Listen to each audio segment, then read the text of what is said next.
बिस्मिल्लाहिर्रहमानिर्रहीम, अस्सलाम वालेकुम। You watching silly point and I am your host Asif Khan. आज बहुत खबरें हैं पाकिस्तान क्रिकेट के हवाले से, बहुत कुछ हुआ। मोहसिन नकवी साहब आज सुबह से ही ट्विटर पे बहुत ज़्यादा एक्टिव हैं और उन्होंने बहुत ज़्यादा ऐलानात की। एक के बाद दीगरे पहले उन्होंने कहा कि पाकिस्तान सुपर लीग का आगाज़ होगा 17 मई से और 25 मई को इसका फ़ाइनल होगा। उसके बाद फिर उन्होंने पाकिस्तान के नए हेड कोच का भी ऐलान कर दिया, जो वाइट बॉल के हेड कोच होंगे। उसके बाद उन्होंने NCA के डायरेक्टर कौन होंगे उनका भी ऐलान कर दिया और बहुत बेशबहा ऐलानात हुए, बहुत सारी बातें हुई। उस पर आज के प्रोग्राम में हम डिस्कस करेंगे। मेरे साथ मौजूद हैं महमूद हामिद साहब। कोई तारुफ कराने की ज़रूरत नहीं है, आप इनको रोज़ाना ही मेरे साथ देखते हैं। महमूद साहब अस्सलाम वालेकुम। वालेकुम सलाम, कैसे हैं आप? ठीक हैं? ठीक ठाक हैं। सुबह से आपने देखा कितनी ज़्यादा एक्टिविटीज़ हो रही हैं? बिल्कुल, आज तो काफ़ी सारी चीज़ें हुई हैं, काफ़ी सारे डिसीजंस हुए हैं और वाइट बॉल का हेड कोच आए, फिर Aqib Javed director academy national academy वो आए हैं, फिर उसके बाद मेंटोर्स का एक फ़ैसला हुआ है। जी, मेंटोर्स का फ़ैसला मैं बताना भूल गया इंट्रो में। मेंटोर्स भी अब नहीं रहेंगे। और क्या होगा, मेरे साथ दूसरे जो शरीक गुफ्तगू हैं वो बड़े होनहार सहाफ़ी हैं पाकिस्तान के। तकरीबन 20 बरस हो गए इनको इस फील्ड में और आजकल एक प्राइवेट TV चैनल पर अपना शो करते हैं रेगुलर, उसके अलावा रिपोर्टिंग करते हैं। अब्दुल गफ्फार साहब अस्सलाम वालेकुम। वालेकुम अस्सलाम। 5 साल बस ज़्यादा कर दिया आपने। 5 साल ज़्यादा नहीं, 15 साल हो गए हैं मेरे हिसाब से 2006 से अगर गिनो, हाँ। 2006 से तो हो गए ना। 2007, हाँ काफ़ी हो गए। 20 साल तो हो गए ना, मैंने तुम्हें देखा है। बस मेरे साथ भी काम कर चुके हैं आप। वक्त कितनी तेज़ी से गुजर रहा है। मेरे साथ भी आप 2010-11 में बिल्कुल काम कर चुके हैं, फॉर्मर कोलीग्स। कैसे हो? ठीक हो? बहुत बहुत शुक्रिया आपके इनवाइट करने का, pleasure to be in your show. Thank you so much. तो सबसे पहले पाकिस्तान सुपर लीग का शेड्यूल का भी ऐलान हो गया। 17 मई से शुरू होगी और 25 मई तक जारी रहेगी। लाहौर में फ़ाइनल होगा, पिंडी में मुकाबले होंगे। पहला मुकाबला जो रिजम्पशन के बाद होगा वो कराची किंग्स और पेशावर ज़ल्मी खेलेगी। पहले तो इस ऐलान के बारे में आप कहना कि पाकिस्तान क्रिकेट बोर्ड ने ज़्यादा वक्त नहीं लिया और फ़ौरन ही ऐलान भी कर दिया। राइट डिसीजन मैं समझता हूँ, क्योंकि PSL 10 कराना इस वक्त बहुत ही इम्पोर्टेंट है। क्योंकि अगर ये लिंगर ऑन हो जाती और बाद में चली जाती अगले PSL के लिए, क्योंकि अभी बिटवीन जो है बड़ा काम है PSL के हवाले से। क्योंकि 10 साल पूरे होने के बाद नई टीमों की इंडक्शन, फिर इनकी रिटेनरशिप, जितनी भी फ्रेंचाइजेज़ हैं, तो ये सारी चीज़ें, तो अगर ये आगे चली जाती तो बड़ा लंबा एक टाइम हो जाता और फिर PCB के बाद इतना टाइम नहीं हो पाता कि इसको किस तरह मैनेज करें। तो मैं समझता हूँ इट्स अ राइट डिसीजन, क्योंकि हालात अल्हम्दुलिल्लाह अच्छे हो गए हैं। तो उसी जगह पे इम्पॉर्टेंट चीज़ ये है कि उसी जगह पे मैचेस हो रहे हैं जहाँ पर से पोस्टपोन हुए थे। तो पिंडी में सारे मैचेस हैं, उसके बाद लाहौर आ जाएंगे जो फाइनल्स हैं उसके। तो मेरे ख्याल से बहुत खुशाइन है। कार्ड जो PSL का जो मैचेस का शेड्यूल है वो भी आपकी स्क्रीन पर है, ये आपकी स्क्रीन पर आया। तो अब्दुल गफ्फार साहब, पहला मुकाबला है पेशावर ज़ल्मी और कराची किंग्स का रावलपिंडी में, उसी मैदान पे जहाँ से सिलसिला, जैसे महमूद साहब ने कहा, टूटा था। दोनों टीम्स का आपको पता है अभी कि कौन से फॉरेन प्लेयर्स अवेलेबल हैं, कौन से शायद अनअवेलेबल हों? अच्छा, चूँकि हम उसी सिलसिले को जोड़ रहे हैं, तो जब टूटा था तो आपको पता है कि हरकत की गई थी हमारे पड़ोसी मुल्क की जानिब से, एंड उसी स्टेडियम पर ही जो है वो आपने एक ड्रॉन वाला मसला किया। तो मैं चूँकि आज सरकारी टेलीविज़न पे मौजूद हूँ, तो मैं लिटरली दिल की गहराइयों से मैं समझता हूँ कि हमारी जो अफवाज हैं उनको एक मरतबा फिर मेरा सलाम, क्योंकि 2-3 दिन जिस तरह से गुजरे ये हमारे लिए बड़े यादगार थे और बड़े प्राइड हमें फ़ील होता है। तो ये उनकी बदौलत ही हुआ है। इतना उन्होंने ज़बरदस्त काम किया कि आज हम सर उठा कर बैठे हुए हैं, सीना चौड़ा करके बैठे हुए हैं, और ये PSL जब शुरू हो रही है तो सेलिब्रेशन माहौल लग रहा है। आज आतिफ राना मेरे साथ मौजूद थे, लाहौर कलंदर्स के CEO। उन्होंने कुछ बातें बताई जो आगे चल के हम, जो महमूद भाई बात कर रहे थे ना, उन्होंने एक बड़ी ज़बरदस्त खबर दी कि 6 के 6 फ्रेंचाइज ने 31 दिसंबर को ही लास्ट जब था अपने जो इंटरेस्ट है वो लिख कर दे दिया है कि हम ही इसकी ऑनरशिप लेना चाहते हैं। तो ये चीज़ तो उन्होंने उन्होंने कहा कि अब इसका प्रोसीजर होना बाकी है, बड़ा फिक्र ना करें। उन्होंने कहा जो मुल्तान सुल्तान की तरफ से कुछ बयान आए हैं, उनके जो ऑनर हैं उनकी अपनी राय है, शायद वो चीज़ें आगे चल के कुछ डिस्कस हो जाएं। लेकिन जो आपने बात की पिंडी की, मेरे ख्याल में क्या ज़बरदस्त स्टेज पे दोबारा से बहाल हो रही है। तमाम टीमों को जीत की ज़रूरत है। पेशावर के बैक टू मैचेज़ हैं, उनको कोई एक मैच ज़रूर जीतना है। लाहौर का पेशावर से जीतना बहुत ज़रूरी है। तो रियली लुकिंग फॉरवर्ड, मुझे लगता है कि बड़े सही वक्त पर इसकी रिजम्पशन होगी, क्योंकि अगर ये बात लंबी हो जाती है ना लिंगर ऑन, तो इसका मज़ा किरकिरा हो जाता। आई होप कि जो आपने बात की फॉरेन प्लेयर्स की, मेरे पास कुछ नामों की कन्फर्मेशन है जो मैं आपको बता सकता हूँ, जैसे कि डेविड वार्नर, और मैं एक्सपेक्ट कर रहा था क्योंकि वो कप्तान है। कप्तान को फिर आना पड़ता है, कप्तान उनके बगैर फिर वो कप्तान ही क्या जो टीम को तनहा छोड़ दे। ल्यूक वुड हैं, इसी तरह कुशल मेंडेस हैं, जेम्स विंस हैं, राइली रोसो कोयटा के लिए बहुत इंपॉर्टेंट हैं, इसी तरह आपके जैसन होल्डर की ऊपर थोड़ा सा क्वेश्चन मार्क है, लेकिन शायद अगर उनकी अवेबिलिटी कहीं ना कहीं एक आध मैच के निकल रहा है। रिशद हुसैन और नाहिद राना भी अपने यूई मैचेस के बाद वो आ सकते हैं, जो कि 21 के बाद प्लेऑफ के लिए दस्तियाब होंगे। सो बाकी ऑप्शंस पे काम जारी है। रियली होप कि किसी टीम के साथ अनफेयर ना हो, कि उनके कुछ प्लेयर्स बिल्कुल ही मिस आउट हो जाएं। अनफेयर तो नहीं होगा इंशाल्लाह। कोई मुझे थोड़ा सा डाउट का सिलसिला भी है, मिनी डाउट है कि न्यूजीलैंड के जो प्लेयर हैं वो शायद मुश्किल हो उनके लिए, तो उससे न्यूजीलैंड का कोच तो आ गया हमारे पास। हाँ, कोच वो तो आ गया, इससे भी फर्क पड़ेगा। हाँ लेकिन क्योंकि कुछ प्लेयर्स ऐसे हैं जो कि न्यूजीलैंड ट्रैवल कर गए, न्यूजीलैंड से ट्रैवल करना वापस, जाहिर सी बात है इनका कल्चर एक डिफरेंट है थोड़ा सा। फैमिलीज जो हैं बहुत सी दफ़ा मना कर देती हैं, क्योंकि खेलते हुए लोग वापस चले गए कि फैमिलीज प्रॉब्लम्स आई थी। तो मुझे लगता है न्यूजीलैंड के प्लेयर जो हैं वो थोड़ा, क्योंकि जैसे इन्होंने बात की वार्नर जो है वो इंटरेस्टेड टू प्ले, क्योंकि कैप्टन भी हैं और वो दुबई में ही थे, वो उन्होंने ट्रैवल नहीं किया ऑस्ट्रेलिया के लिए, तो उनके लिए भी ईजी है दुबई से वापस आना। लेकिन जो न्यूजीलैंड के प्लेयर हैं वो ट्रैवल कर गए अपने अपने कंट्री में, तो वापस आना थोड़ा सा वहाँ से इसलिए मुश्किल है। फिर कमिटमेंट्स, कुछ प्लेयर्स की कमिटमेंट्स हैं इसकी वजह से, क्योंकि थोड़ा सा आगे बढ़ा, क्योंकि पहले 18 को ख़त्म हो रही थी, अब ये 25 पे जा रही है, तो चीज़ें कुछ हैं। लेकिन खुशाइन बात ये है कि अगर मैं कहता हूँ अगर 60-70% भी फॉरेन प्लेयर आ जाएँ तो मैं समझता हूँ बड़ा अच्छा हो जाएगा। लेकिन हाँ, कुछ टीमों को प्रॉब्लम्स आ सकती हैं, लाइक जैसे कोयटा को आ सकती है प्रॉब्लम, क्योंकि उनके पास क्या नाम लेफ्टिनेंट, हाँ वो उनका प्रॉब्लम है, और उनके ओपनर जो हैं उसका थोड़ा सा प्रॉब्लम आ सकता है, फिल एलन का। तो कहीं ना कहीं कॉम्बिनेशन बनाने में प्रॉब्लम जरूर आ सकती है। टीम के जो लोकल प्लेयर्स हैं वो अभी तक अच्छी परफॉर्मेंस दे रहे थे, फहीम अशरफ, आमिर, वो तो है। अगर आप बॉलिंग साइड पे देखें, अगर आप बॉलिंग साइड पे देखें तो उनकी बॉलिंग बहुत ज़बरदस्त कर रही है, जिसकी वजह से वो जीत रहे हैं। लेकिन अब बैटिंग के अंदर जो जाहिर सी आप एकदम नया कोई प्लेयर लेकर आते हैं, अभी इनके पास बाहर बैठे हुए नाफे, अब नाफे आएंगे तो डेफिनेटली प्रेशर डेवलप होता है, वो अल्लाह करे वो आके परफॉर्म कर दें, क्योंकि अच्छे प्लेयर हैं बहुत ज़्यादा, लेकिन एक प्रेशर तो डेवलप होता है ना। सबसे अच्छी बात कोयटा के लिए मेरे ख्याल से ये आ गई है, ऑलरेडी क्वालिफाई, ठीक है 13 पॉइंट्स के ऊपर, और दूसरी चीज़ है उनका मैच जो है वो मुल्तान से, तो वो अपना कॉम्बिनेशन एक मैच के अंदर देख सकते हैं कि हम एक कॉम्बिनेशन के साथ, ठीक है। अपने ऐसी ज़मीनी सवाल मैं कर रहा हूँ, विव रिचर्ड्स क्या हैं दुबई में या कोयटा के अभी तक वो फोल्ड में है कि नहीं, कुछ पता है? नहीं, इसके बारे में आपके पास कोई इत्तला है? नहीं, मेरे पास इत्तला नहीं है, लेकिन शायद अभी मुझे लगता नहीं इतने दिन गुजरने के बाद क्या स्टेटस होगा। यही प्रॉब्लम डेविड वार्नर का महमूद साहब ने खबर दे दी, लेकिन बहुत सारे न्यूजीलैंड के प्लेयर इसलिए भी ट्रैवल कर गए आसिफ साहब के उनके एनओसीज जो है ना वो 18 तारीख तक थे, आपके पीएसएल के फाइनल तक। अब आपको पता है जो दीगर क्रिकेट बोर्ड हैं वो बड़ा ख्याल रखते हैं वर्कलोड मैनेजमेंट का, खिलाड़ी को कब तक एनओसी देना है, उसके बाद कब उसकी इंटरनेशनल कमिटमेंट आ रही है। इसलिए आप देखें कि एक और लीग जो है उसमें भी यही प्रॉब्लम आ गई है कि ऑस्ट्रेलिया और साउथ अफ्रीका, आईपीएल की बात हो रही है, ऑस्ट्रेलिया और साउथ अफ्रीका क्योंकि वर्ल्ड टेस्ट चैंपियनशिप का फाइनल खेल रहे हैं। इसी तरह एक और सीरीज़ भी आ गई है वेस्ट इंडीज़ इंग्लैंड की, तो बहुत सारे प्लेयर्स उनके मिस आउट भी हो रहे हैं।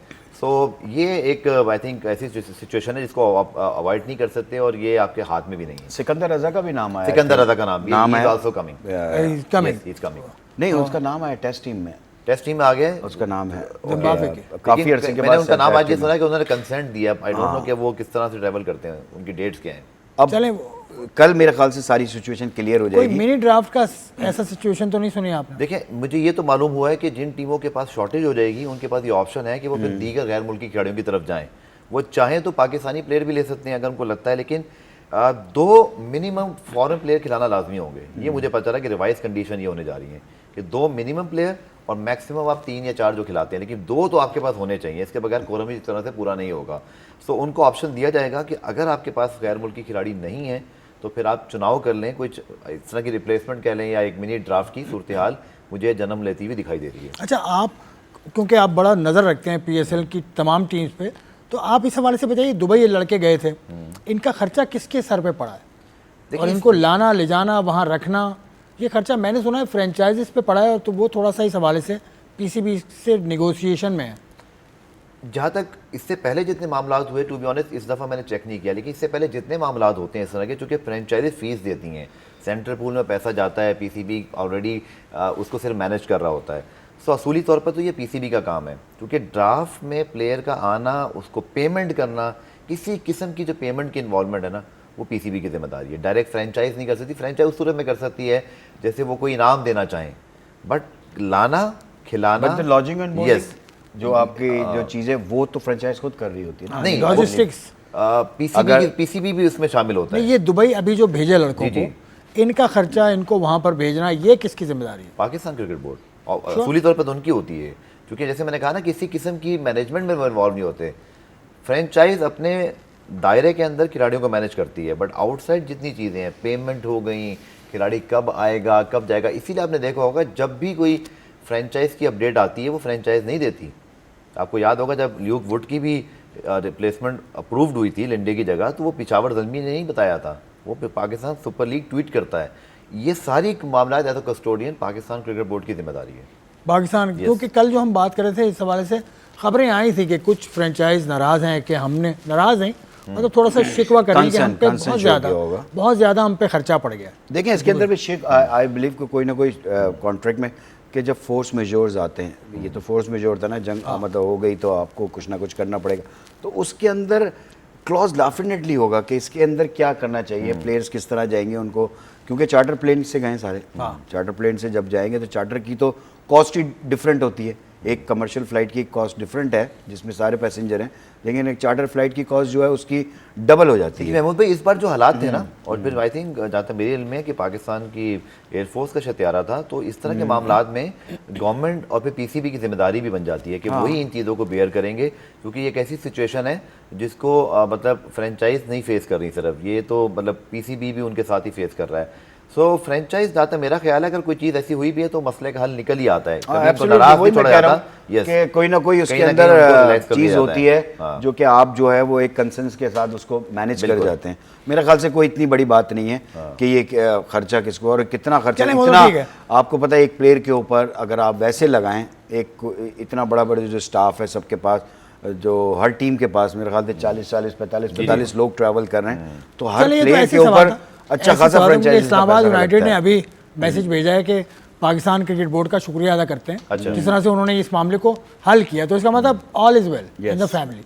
ये सब फैमिली है ना, PSL is a family. I think professionalism का तकाजा भी आसिफ यही है कि नेगोशिएशंस चाहे जो मर्जी हो रही हो, डिबेट्स हो रही हैं, आर्गूमेंट्स हो रहे हो, वो ऑफिस के अंदर ही रहने चाहिए। पब्लिकली यही चीज़ आनी चाहिए, क्योंकि ये लीग इन दी एंड जो है वो एक प्रोफेशनल लीग है। अगर इसके मामला डिस्प्यूट का शिकार होंगे, आपने कभी नहीं सुना होगा कि आईपीएल, बीपीएल या किसी फ्रेंचाइज में, जहाँ बीपीएल के अलावा तो प्रॉब्लम रही है ये बिग बैश में, हालांकि वो ऑस्ट्रेलियन ओन्ड फ्रेंचाइजेज हैं, वहाँ पे ऑस्ट्रेलिया क्रिकेट बोर्ड खुद ओन करता है, बट बेहतर यही है कि सारे मामला ऐसे ही नजर आए। तो ये आप लीग के एक ओनर हैं जिनकी तरफ से काफ़ी बातें हुई लीग के दौरान भी, लीग से पहले भी, अली तरीन साहब की बात, बिल्कुल उसका इफेक्ट मुझे लगता है कि उनकी टीम पे भी पड़ा, जो उनकी परफॉर्मेंस खराब हुई। महमूद साहब से महमूद साहब इसके बारे में हो चुका है, हो चुका है, ये कहते हैं कि असर पड़ा होगा उनकी बातों से। तो अली तरीन साहब का जो शिकवा है कि वो बहुत उनको बहुत महंगी पड़ी, ये सारी चीज़ों को कैसे देखते हैं आप?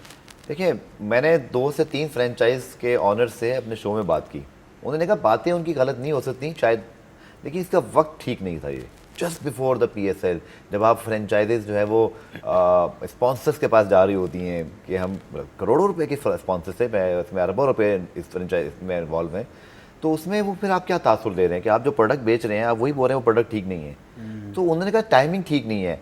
अली तरीन बड़े समझदार आदमी हैं, उन्होंने जो बातें की हैं उसके अंदर कहीं ना कहीं बहुत कहते हैं ना लॉजिकल बातें छुपी हुई हैं कि बड़े प्लेयर्स आने चाहिए। लेकिन मैं सिर्फ ये उनसे भी गुजारिश है और पीसीबी से भी कि हल भी बताए ना। फिर अब आप कहते हैं जी बड़े प्लेयर नहीं आ सकते, तो बड़े प्लेयर तो कभी भी नहीं आएंगे जब आपकी और ये विंडो इस तरह की रहेगी। या तो टोटली डिफरेंट विंडो कर दें, लेकिन फिर उसमें आपको आईसीसी की तरह जो आईपीएल को विंडो मिलती है वो तो नहीं मिलती ना आपको। आईपीएल के लिए तो बाकायदा तौर पे विंडो रखी जाती है कि दुनिया भर ने यहाँ खेलना है। उसकी वजह है कि तमाम क्रिकेट बोर्ड को 10% अपने खिलाड़ियों का कमीशन मिलता है, 10 से ज़्यादा हो गया। जी हाँ, पैसा मिलता है उनको। सो हल नहीं बता रहे ना कोई। अब मैं ये बोल दूँ कि प्लेयर होने चाहिए, बट आसिफ साहब मुझसे ये भी तो पूछे ना कि प्लेयर लाएंगे कैसे आप भाई? अवेलेबल कैसे करेंगे? 600 बिलियन भारतीय रुपीस का ऑक्शन हुआ था जद्दा में भी, 600 बिलियन भारतीय रुपीस का। अब इतना तो पैसा है वहाँ पर। तो पैसे के साथ तो आप compete कर ही नहीं सकते ना, तो बड़ा प्लेयर तो वहीं जाएगा जहां उसको पैसा मिलेगा। आपके लड़के छोड़ के चले गए, जल्मी का लड़का छोड़ के गया था, बिल्कुल कॉर्बन बॉश गया। तो जाएंगे। बिल्कुल तो ये तो ऐसे ही होता है, ये ऐसी बात तकाबुल है। तो मुनासिब नहीं है। अब जैसे इन्होंने बात की कि उनकी तो एक विंडो सेट है, ठीक है ना, आईपीएल की। हमारी भी विंडो जो होती है वो फैब होती है, फैब मार्च, ठीक है ना, फैब मार्च में हम उसको फिनिश कर देते हैं। लेकिन इस दफ़ा चैंपियंस ट्रॉफी थी, चीज़ें थी, और वो भी हम होस्ट कर रहे थे, तो इस वजह से हमें आगे बढ़ाना पड़ गया। फिर हमारा एक चीज़ और भी आती है, जो रमज़ान आते हैं। बिल्कुल। रमज़ान की वजह से भी हमें थोड़ा सा ये चीज़ों को देखना पड़ता है, क्योंकि होली मंथ है, इसके अंदर बहुत सारी चीज़ें हो रही होती हैं, तो वो उस चीज़ को भी देखना पड़ता है। तो उनके लिए तो एक विंडो है, उन्होंने अपनी विंडो में करा ली। अब वहाँ पर हो गई दोनों से क्लैश, पीएसएल भी क्लैश हो गई और वो भी। तो आपने देखा जो आपके पास पिछले साल तक जो प्लेयर्स थे अवेलेबल, वो भी उधर चले गए, क्योंकि विंडो क्लैश हो गई।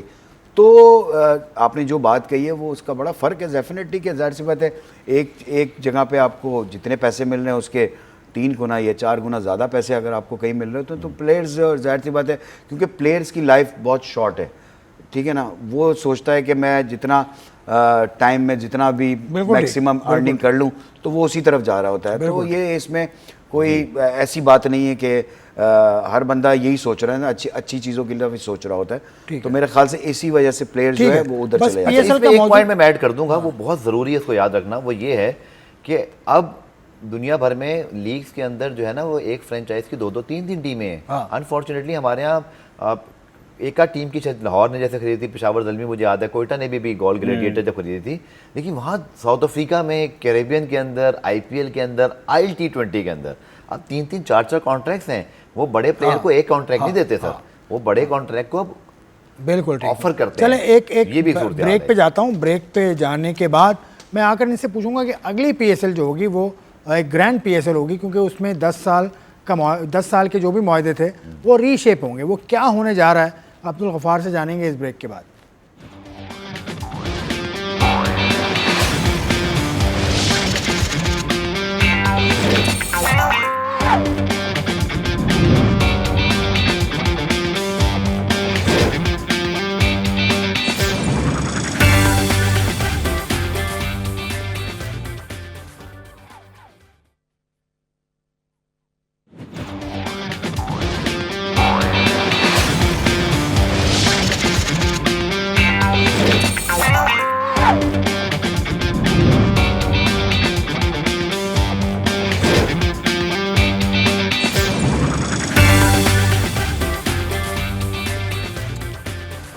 वेलकम बैक टू स्ली पॉइंट। हम बात कर रहे हैं पाकिस्तान सुपर लीग के दोबारा शुरू होने की, और शुरू होगी 17 मई से 25 मई तक इसका मेला जारी रहेगा, और फाइनल खेलेंगे 25 मई को। बस इस पे चलते चलते आखिरी बात मैं ब्रेक से पहले आपसे जिक्र कर चुका था कि अब अगला सीज़न जो होगा पीएसएल का, वो बिल्कुल ब्रांड न्यू सीज़न होगा।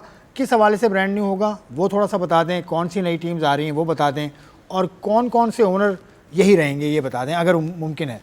देखिए 10 साल का मुआहदा था, 10 साल के बाद इसकी री एवोल्यूशन होनी थी, वो होगी। और 25% तक की बात है इसमें, तो मुझे कुछ फार्मूला याद है कि 25% तो हर टीम की कुछ इंक्रीज़ होनी है। लेकिन इसमें फ्रेंचाइज जो है ना, वो ये समझती हैं कि जब उन्होंने इतनी इन्वेस्टमेंट की, जिस टाइम वो लॉन्चिंग हो रही थी उस वक्त कुछ इसका फ्यूचर नहीं पता था, इवन पाकिस्तान में ये लीग नहीं हो रही थी। सो वही समझते हैं कि चलें कोई चीज़ अगर ठीक नहीं थी तो आप ठीक कर लेते हैं, ये भी एक बात है उनकी। और उसके लिए फ्रेंचाइज की बड़ी उम्मीदें हैं कि मोहसिन नकवी साहब चूँकि अब पाकिस्तान क्रिकेट बोर्ड के चेयरमैन हैं और इस वक्त बड़े पावरफुल चेयरमैन हैं, और उम्मीद ये की जाती है इंशाल्लाह कि जिस तरह इस वक्त मुल्क में स्टेबिलिटी है तो क्रिकेट में भी रहे, कंटिन्यूटी रहे, 25% इंक्रीज करेंगे, 25% इंक्रीज एवोल्यूशन और आपकी प्राइस में जा सकता है, जो अभी इस वक्त प्राइस है। तो सब नहीं, वो तो गारंटेड है, वो तो करना है आपने। उसके अलावा भी कुछ तो करना है, उसके अलावा भी कुछ है। तो मुल्तान तुर्कमान और कोयटा ग्लैडिएटर का अगर आप गैप देखें, बहुत ज्यादा है। वैल्यू के हिसाब से देखें दोनों टीम्स तकरीबन बराबर हैं। इस वक्त की वैल्यू कोयटा ग्लैडिएटर की बहुत ज्यादा है। देखिए आज उन्होंने बात की मेरे शो में, आतिफ राना साहब ने, उन्होंने बड़ी ज़बरदस्त बात की। उन्होंने कहा देखिए जिस टीम के पास फैसिलिटीज़ है ना, उसकी वैल्यू उसी तरह है।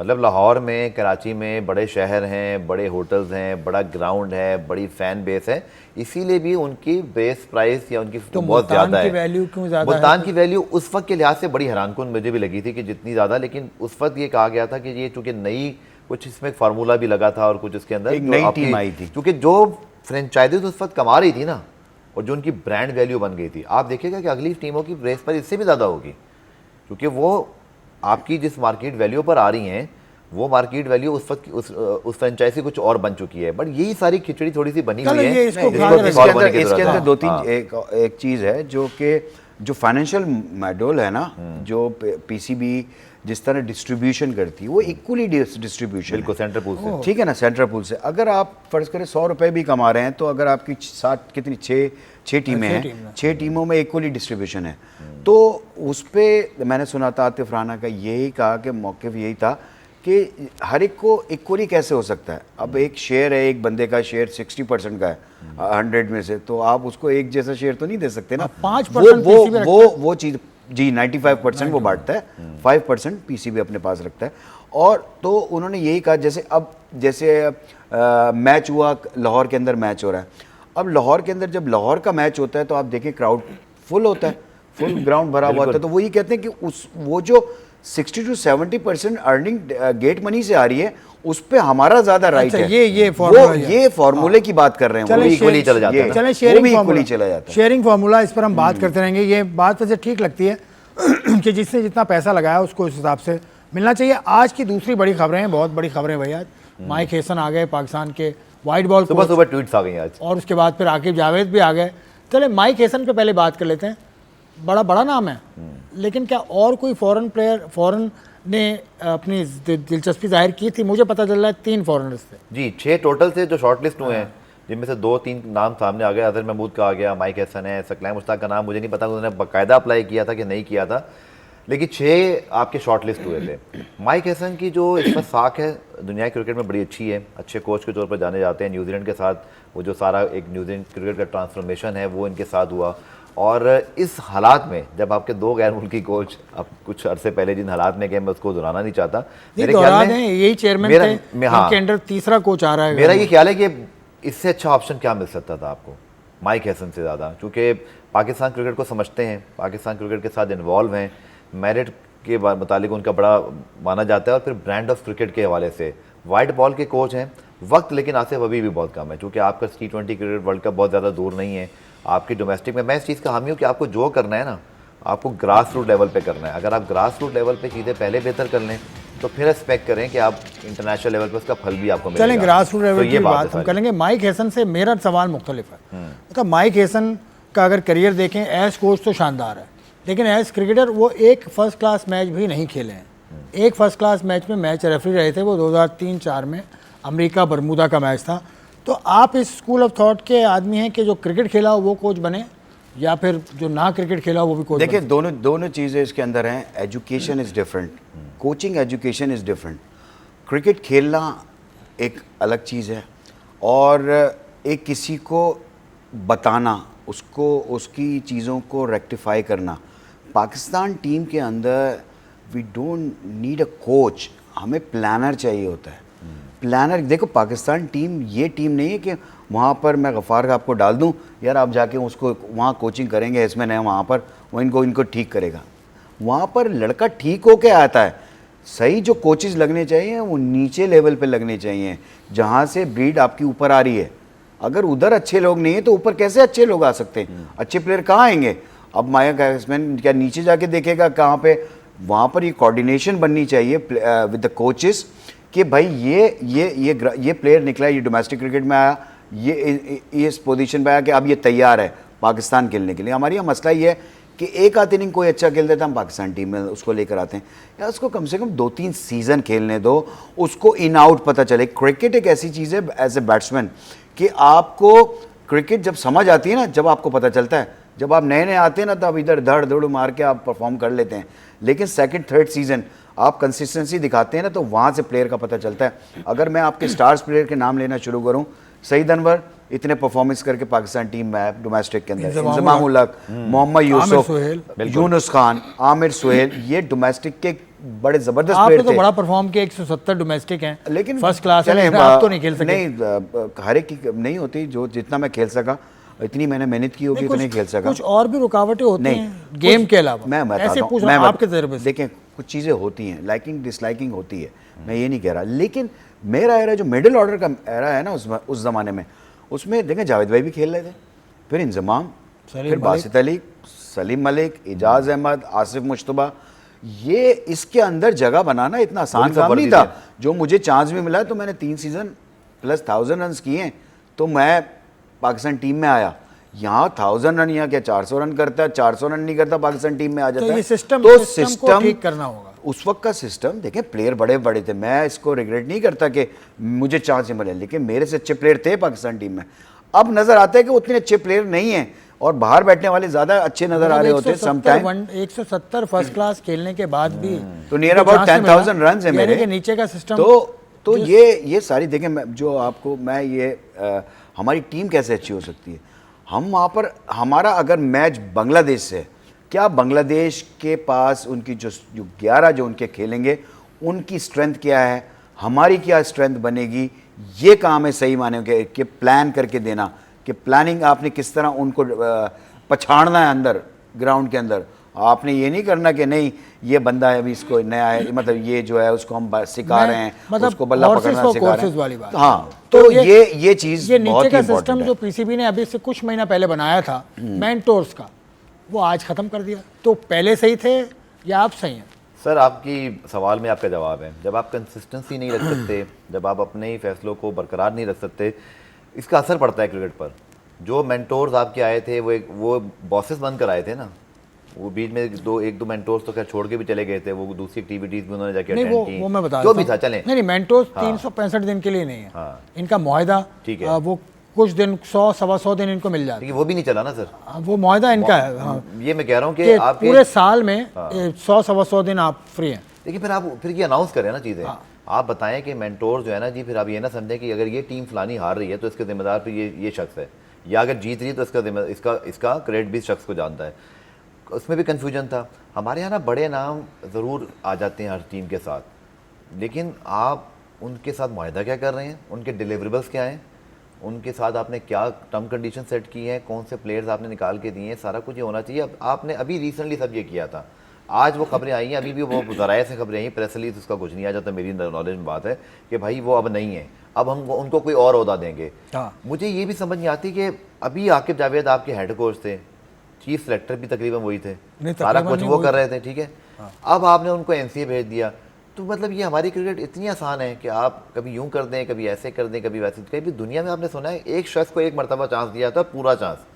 अगर आप डिलीवर कर देते हो तो आप रहते हो सिस्टम में, अगर आप नहीं कर सकते तो फिर दूसरे शख्स को दूसरी जगह पे लाया जाता है। ये नहीं होता। आपके मुताबिक दो अशखास को तो चांस नहीं मिलना चाहिए, वकार यूनुस को और मिसबाह उल हक को अब चांस नहीं मिलना चाहिए। सर, मैं इवन आकिब जावेद साहब की बात कर रहा हूँ कि जब वो एज अ हेड कोच उन्होंने डिलीवर नहीं किया, चीफ सेलेक्टर बन के बहुत सारे मसले मसाइल रहे, या तो फिर आप ओन करें ना उनको, फिर आप उनको कंटिन्यू करवाते।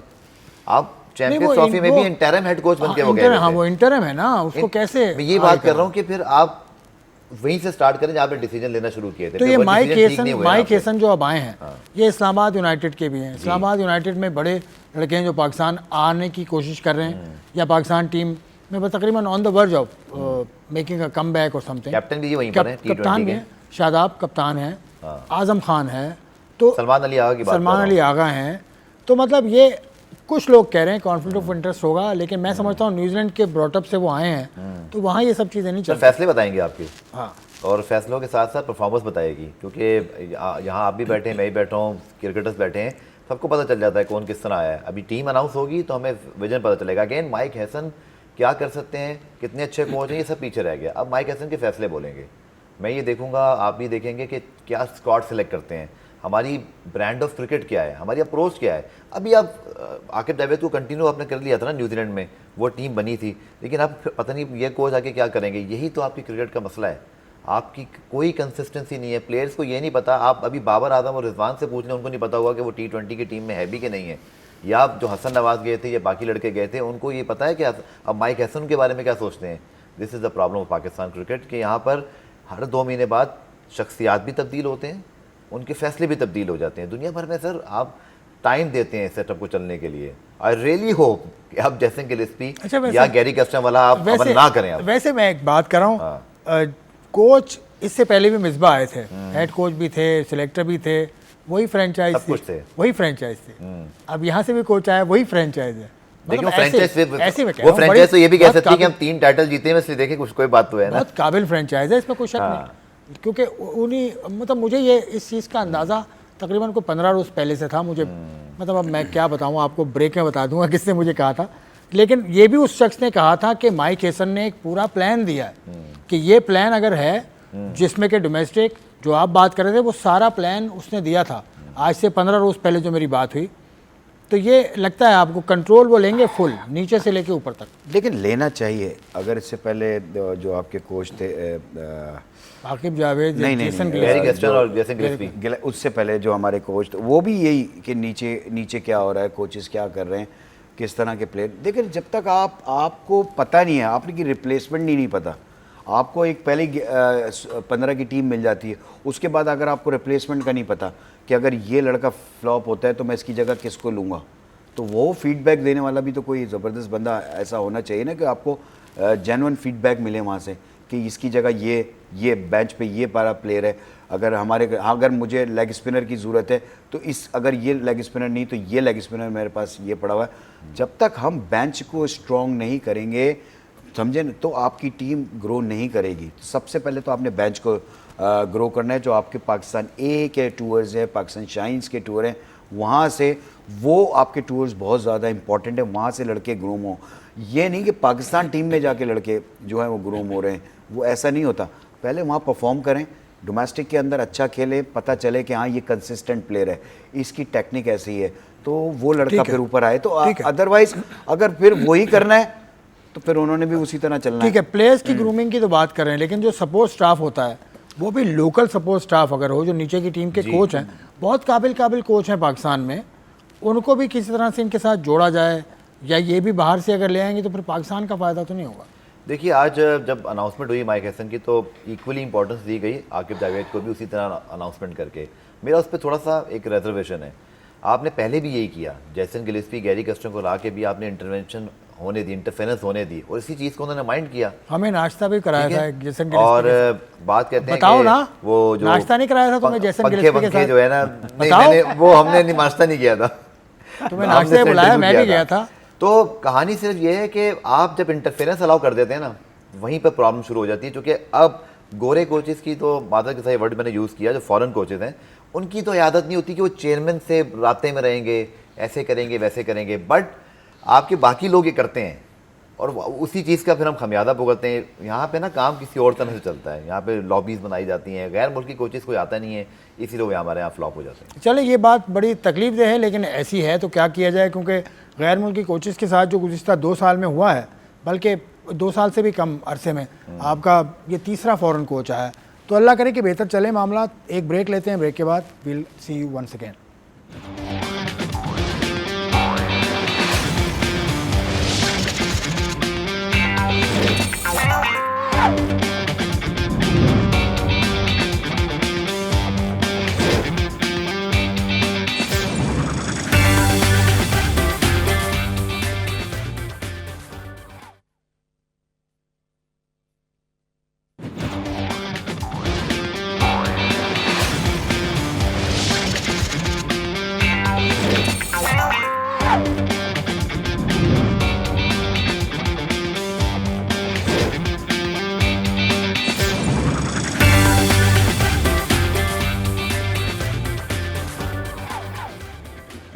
माइक हेसन पर हम बात कर रहे थे ब्रेक पे जाने से पहले। Mike Hesson will take over as the white ball coach of Pakistan team.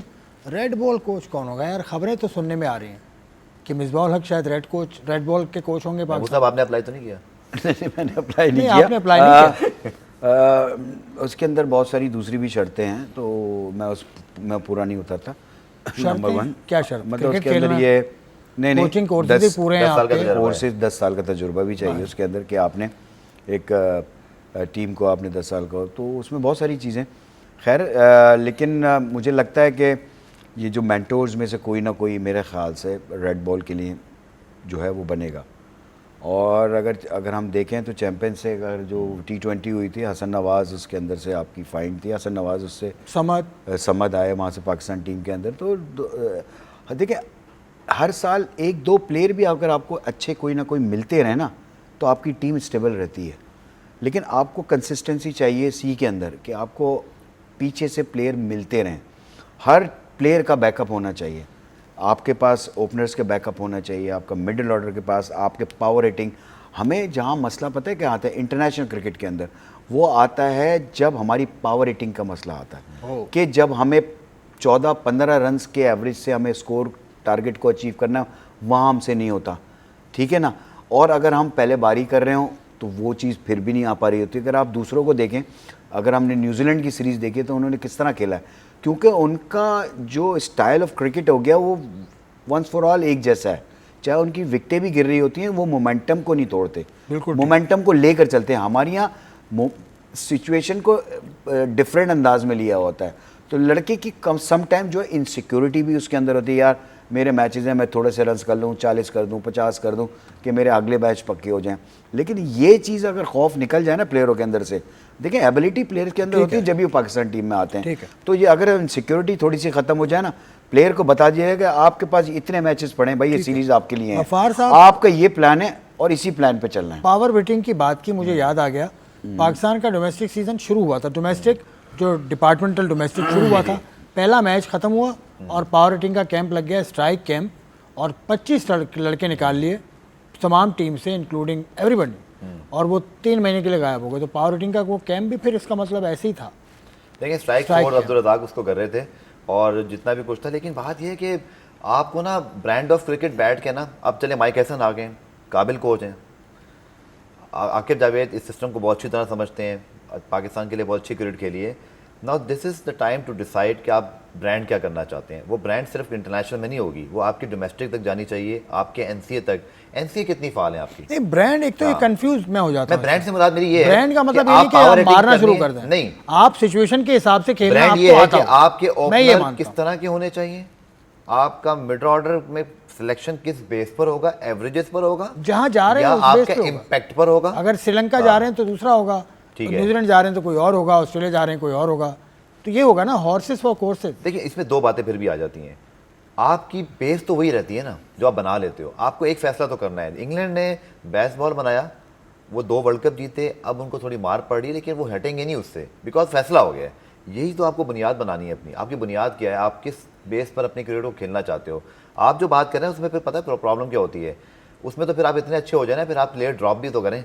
आप बोलें फिर ये 3 मेजर फास्ट बॉलर की जगह फिर एक फास्ट बॉलर जाएगा, 3 स्पिनर जाएंगे, ऐसा करते हैं? अगर कंडीशन ऐसी हो तो हम करते नहीं है ना, जैसा पाकिस्तान ने किया हम करते होम नहीं सीरीज ऐसा। में, जो पाकिस्तान जीता, होम सीरीज जीता ना इंग्लैंड से, टेस्ट मैच अच्छा होता हुआ दिखाई दिया, ये अच्छा होता हुआ दिखाई दिया, लेकिन फिर उसमें आपने देखा ये कि जिन वेस्ट इंडीज से मैच हार भी गए थे, शायद हार गए थे, क्योंकि सॉरी मैं आपकी बात कोई नहीं, सॉरी। देखें हमें कहाँ फ़र्क पड़ा है, हमारे प्लेयर पहले स्पिनर्स को बहुत अच्छा खेलते थे, बैट्समैन, ठीक है ना, क्योंकि हम हर तरीके के पिच पे खेलते थे, हम टर्निंग पिचेस भी बनाते थे, उस पर भी खेलते थे, ठीक है, अच्छा अगेन टर्न होता। आजकल के प्लेयर को तो टर्न पिच पे खेलना ही नहीं आता, वो बॉल की सिर्फ पिच को देखता है और उसको ये नहीं पता कि ये बॉल टर्न होगा या बॉल सीधा रहेगा, ये इसने आर्म किया है। तो उनका जो लेफ्ट आर्म स्पिनर था वो कितने मज़े से आउट कर रहा था, जब चाहता था वो एक आर्म बॉल करता था, हम उसको ब्रेक खेलते, हम पैडों पे खा जाते थे, हमारे बोल्ड हो जाते थे, क्योंकि हमने वो प्रैक्टिस ही नहीं की हुई। हमारे बैट्समैनों ने वो अगर हम स्पिन पिच बनाते हैं तो हम भी तो फंस जाते हैं। हमने एक दफ़ा इंग्लैंड के खिलाफ बनाई, हम उसमें भी फंस गए थे। तो आप जब तक आपके बैट्समैनों को भी, जब पहले डोमेस्टिक क्रिकेट होती थी, आप यकीन करो कि हर जगह के ऊपर क्रिकेट हो रही होती थी। इवन भावलपुर में हम जाते थे, हमें पता था कि भावलपुर का पिच इतना बड़ा स्पिन होगा, तो हम उसकी प्रैक्टिस करके जाते थे। हमें बताया जाता था कि यार रोड पे खेलो, फुटपाथ के ऊपर खेलो, वहाँ पर तुम्हें टर्निंग का आइडिया हो जाएगा। बहुत सी सारी सी ड्रिल्स होती हैं।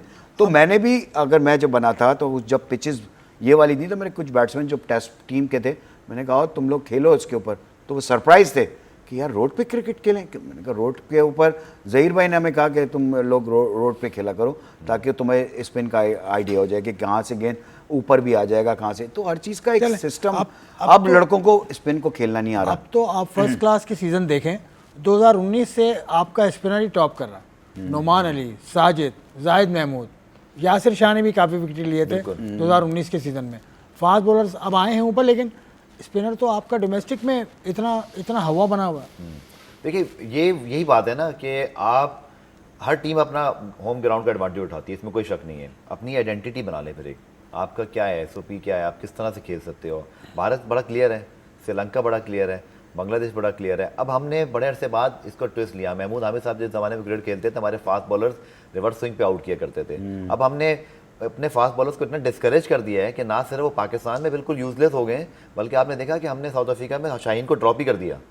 अनबिलीवेबल कि आपका जो premium fast bowler 4 day cricket खेलना नहीं चाहते। अब ये भी बड़ा इंपॉर्टेंट चीज तो ये जिम्मेदारी कौन लेगा जब शाहीन या नसीम कभी एक टेस्ट खेल रहे हैं, कभी एक सीरीज नहीं खेल रहे हैं। आपने मजाक बना लिया टेस्ट क्रिकेट को। आपकी वर्ल्ड टेस्ट चैंपियनशिप की कोई वैल्यू नहीं है। वर्ल्ड टेस्ट चैंपियनशिप में आप एग्जिस्ट ही नहीं करते सर। आपकी तो उसमें कोई परफॉर्मेंस ही नहीं है। उसकी वजह यह है कि आप जब इंग्लैंड आती है तो आप बिल्कुल डेड रबर बनाते हो। जब आपके पास बांग्लादेश आया तो अब नया कोच आया था, तो उसने बिल्कुल जो है ना वो पंखे हीटर लगा के तो ऐसा सीन बना दिया। मुझे ऐसे लगता है कि किसी एक के हाथ में दे दें सारा मामला, ताकि वो उसको रन करे प्रॉपर्ली। आपने टेस्ट मैचेस की बात की, तो टेस्ट मैचेस में पाकिस्तान का जो किंग है, मतलब किंग अभी गुजरे हैं, अभी उन्होंने क्रिकेट छोड़ी है, यूनुस खान साहब, उनका बड़ा जिक्र हो रहा है। सुबह से मैं सोशल मीडिया देख रहा हूँ, उनका बड़ा जिक्र हो रहा है और उनका कंपैरिजन हो रहा है विराट कोहली के साथ। और विराट के टेस्ट नंबर्स और यूनुस के टेस्ट नंबर्स बड़ा फ़र्क है यार। तो यूनुस इस सब कॉन्टिनेंट का सबसे बड़ा टेस्ट प्लेयर है मॉडर्न एरा का, मतलब पिछले 10 साल में। आप मानते हैं? एब्सोल्युटली, यूनुस की बहुत ज़बरदस्त परफॉर्मेंस है। और कहाँ नहीं है, कहाँ पे उसने परफॉर्म नहीं किया। देखिए, पहले हम कहते थे जो हम उसको स्टार मानते, जो इंग्लैंड में परफॉर्म करता था या ऑस्ट्रेलिया के अंदर परफॉर्म करता था, तो हर जगह पे उसने परफॉर्मेंस की हुई है यूनुस ने।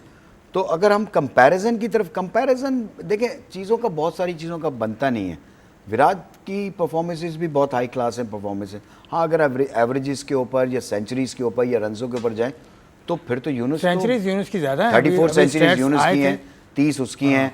यूनुस के 10,000 रन हैं, उसके 9,230 रन है, उसकी 52 की एवरेज है। एवरेज देखें ना 52, तो उसकी 46 की। इसके अंदर सिर्फ एक चीज़ मैं ऐड कर, हमें थोड़ा सा आइडिया नहीं कि यूनुस ने जब रन्स बनाए या यूनुस ने जो 100 किया, यूनुस ने जो डबल 100 किया, ट्रिपल पाकिस्तान, हाँ पाकिस्तान मैच जीता। विराट ने 100 किया, इंडिया मैच जीता। बहुत इंपॉर्टेंट फैक्टर है ये, दोनों मैच विनर्स हैं। इसमें जो सबसे इंपॉर्टेंट चीज़ है ना, जो हम as a cricket fraternity, as a cricketing nation हम तरस रहे हैं, हम ऑस्ट्रेलिया के भी जीते हैं सर। विराट कोहली ने 2 मरतबा आपको 2 सीरीज जितवाई है वहाँ पर। मैं यूनुस खान की अपनी वैल्यू है, आप उनको काउंट करेंगे पाकिस्तान की परफॉर्मेंस के लिहाज से भी, उनकी यूएई की परफॉर्मेंसेस, पूरी टीम को संभाल के रखा, अजहर अली को ग्रूम किया, असद शफीक को साथ खिलाया, बाबर आजम को भी शुरू में हेल्प किया। इसी तरह वो एक पूरी टीम को लेके चल रहे थे। और लिमिटेड मतलब वो खुद ये कहते हैं कि वो बहुत गिफ्टेड प्लेयर नहीं थे, बट वो बहुत हार्ड वर्किंग, बहुत मेहनती, बहुत। अभी भी आप उनसे मिलें तो आपको लगाएगा जैसे यूनुस खान अभी भी क्रिकेट खेल रहे हैं, तो वो उनके साथ ही रहा हमेशा। उनके रन्स की एक अलग वैल्यू है। जैसे महमूद साहब ने फरमाया कि इंग्लैंड जाके भी स्ट्रगल किया, बट उसका वे भी निकाल लिया उसी। चलो आखिरी चलते करके दिखा दी एटीट्यूड जो विराट कोहली का पिछले 2-3 साल से मैं देख रहा हूँ, मतलब सैम कॉन्स्टेंस जो ऑस्ट्रेलिया वाला, ये एटीट्यूड तो नहीं था ना। मार्क टेलर ने इसको बड़ा अच्छा डिफाइन किया। कहा मैं एग्रेसिव देखता था, विराट कोहली को पसंद करता था। इस बार जो है ना वो एग्रेशन क्रिकेट की जगह क्रिकेट से बाहर नजर आ रही थी, जो मुझे बड़ा हैरान कुन लगा। परफॉर्मेंसेज भी उनकी वो नहीं थी। और देखिए, मैंने एक और चीज़ नोट की है, शायद इससे लोग इख्तलाफ करें, लेकिन वो बड़े फैमिली मैन जब कुछ अरसे से मुझे नज़र आ रहा था, जितना वो फैमिली को टाइम देते हैं, ये लग ही रहा था कि अब जब आप ग्रेटनेस सारी अचीव कर लेते हो ना, कि T20 वर्ल्ड कप जीत लिया, 2011 का वर्ल्ड कप जीत लिया, चैंपियंस ट्रॉफी भी जीत ली, तो फिर खिलाड़ी अब ट्रिपल 100 नहीं बना सके। लेकिन वो 2027 का वर्ल्ड कप, मुझसे कुछ लोग आज कह रहे थे शायद वो अपने घर पे वर्ल्ड कप जीतना चाहेंगे, इसीलिए शायद वो अपने आप को बचा रहे हैं कि वो और रोहित 2027 के ODI वर्ल्ड कप तक चले जाएं। और लीग बहुत ज्यादा हो रही है, IPL भी तो सर वहाँ पे आपका खून निकाल लेती है, आप 3-3 महीने खेल रहे हैं। चलते चलते यही बात है इनके, लेकिन दोनों के वर्क एथिक्स, एटीट्यूड जबरदस्त दोनों के वर्क। नहीं, ग्राउंड में एटीट्यूड, यूनुस वर्सेस विराट कोहली। नहीं, एटीट्यूड तो मेरे ख्याल से दोनों का जबरदस्त। एग्रेशन विराट के अंदर ज्यादा था, एक बाउंड्री क्रॉस करते थे वो कर जाते थे। उसका एटीट्यूड डिफरेंट, हमने देखा, कई दफ़ा देखा, बहुत गुस्सा कर रहे होते थे। थोड़ा सा यूनुस जो है वो ग्राउंड के अंदर मैंने जितना भी देखा है, वो ज़रा कूल एंड काम कस्टमर होते थे और इजी गोइंग चल रहे होते थे। हाँ, लेकिन बाहर जो अगर गलत करता था उसके साथ वो उस तरह यूनुस भी कर रहे होते थे कि ये नहीं कि बहुत लिवरेज दी हुई थी प्लेयर्स को। यूनुस ने भी जो है अपनी कप्तानी के अंदर, लेकिन देखें ना 2009 का T20 वर्ल्ड देख आपने जीता ना, यूनुस की क़यादत में ही जीता ना, तो कुछ ना कुछ चीज़ें होती हैं। चलिए, पर जाते जाते हमें ये सोचना चाहिए, यूनुस ने वर्ल्ड कप जितवा दिया था, फिर हमने उससे कितना इस्तेफादा हासिल किया, ये हमें डिस्कस करना चाहिए। हाँ, हमने नहीं लिया, लेकिन हमारे पड़ोसी मुल्क अफगानिस्तान ने उनको सिर्फ बैटिंग एक कोच आखिरी अगर- बात मैं ज़रूर कहूँगा, देखें क्रिकेट से बड़ी कोई चीज़ नहीं है। अगर मैं हर प्लेयर को यही कहूँगा कि भाई हमारे जितने भी यंगस्टर्स हैं एक दफ़ा परफॉर्म कर लेते हैं ना, और हम उनको वहाँ बिठा देते हैं तो वो क्रिकेट से बड़े हो जाते हैं। क्रिकेट से जिस दफ़ा आप बड़े होते हैं तो आपका टाइम ख़राब आना शुरू हो जाता है। तो बेहतर है कि क्रिकेट को ऊपर रखें, बाकी बहुत चीज़ों अच्छी को बात नीचे कर दी महमूद आमिर साहब ने, बहुत शुक्रिया आपकी आमद का। गफ़ार अब्दुल गफ़ार साहब मेरे दोस्त हैं, बहुत शुक्रिया इनकी आमद का। बड़ी वैल्यूबल डिस्कशन हमने की, आपको उम्मीद है पसंद आई होगी। अपना ख्याल रखिएगा, खुदा हाफिज़।